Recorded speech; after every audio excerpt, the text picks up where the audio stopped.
i-click mo yung calibration settings. Tapos, click OK. Tapos, thermal scanning yung gagamitin natin. Ika-calibrate mo siya sa thermal scanning. Ayun, thermal scan. Marami kasing gumagamit ng LB4 or LB8 or LB16 na hindi nila alam paano gamitin. So, kaya hindi kami nag-upgrade ng LB8 or LB16 dahil ang LB8 at saka LB16 false detection yan dahil wala yung calibration settings. So, ito, start ko yung calibration. Yan, pag. Ayun na, makikita mo yung Y, X, Y, Z, XG.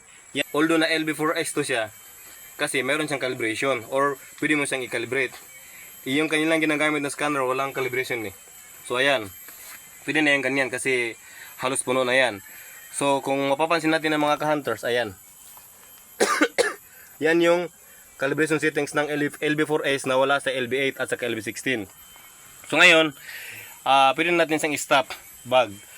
Pag ma-stop na natin yun siya, ganyan yung resulta ang mangyayari. Calibration completed successfully.